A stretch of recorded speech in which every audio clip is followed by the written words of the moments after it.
So, one of the things that I love about what you did in Talk to Me Nice Mhm. is that you set out a framework for cultivating trust called the seven trust languages. So, everyone, a lot like the love languages. And actually, in the chat board, can you just put yes, no, somewhat if you're familiar with the love languages? Because the love languages are great. Okay, like if you have not Googled the love languages, I highly recommend that you do this because it's been helpful both for me romantically, but also friendship wise, and even team wise. Like, how do we like to show people or feel that are appreciated?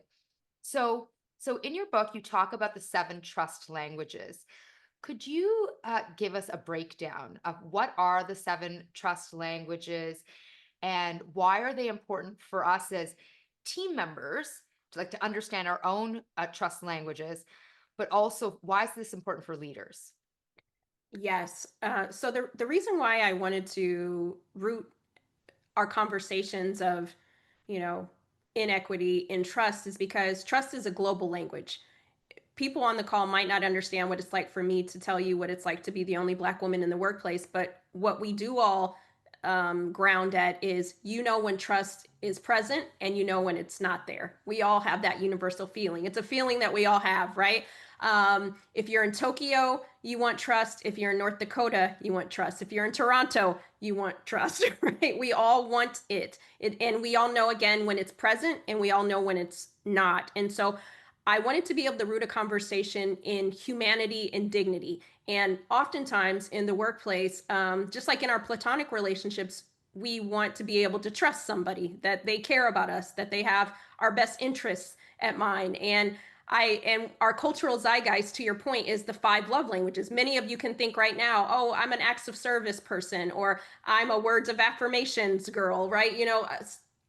Yes, you can't tell me enough that I'm doing a I great know, job. me too. Minda, I'm also in reading your book. I know I'm also words of affirmation. Okay, it's like, so just tell me how much you love me. Just tell me. Yeah. Okay. so we get that, right? But somewhere along the lines, we don't have that same language inside the workplace, and we still want some of those attributions to take place in our workplace. But obviously, you can't go to your boss and say, I need more quality time. But what you can say is, I need more acknowledgement, right? For the work that I'm doing. And so when people would hire me to speak, or they'd read my work, they'd tell me in person or in my direct messages or emails, and they'd say, oh, I don't trust my manager, or I don't trust my colleague, or I don't trust HR. And I would start to listen to them, and I'm like, is it that you don't trust them, or is there an expectation that they're not meeting of yours? And then they're like, what do you mean? I said, okay, based off what you said, is it that you don't trust them, or that you need more transparency? You need a little more clarity. You need a little more honesty. If they gave that to you, would that enhance trust a little bit more? Yeah, it would. I said, okay, so do they know this? No.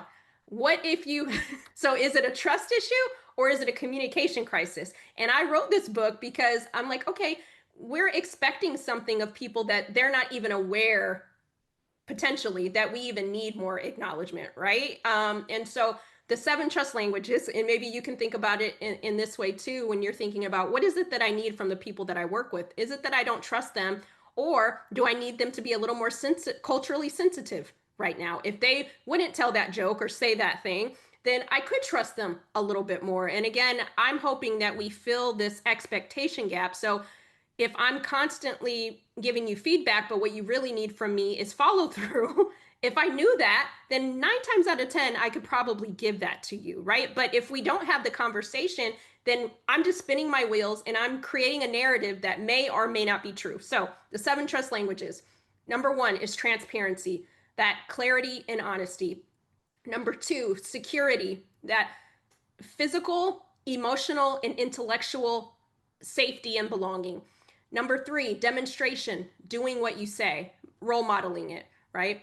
Four, feedback, meaningful and consistent insight. Number five, acknowledgement, seeing people and their work.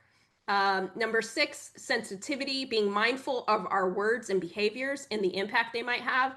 And seven, follow through, keeping your word, right? And so those are the seven. And I just feel like if we had a language that we could root some of these conversations in, then we can get to some of the other issues that people aren't willing to have a conversation about.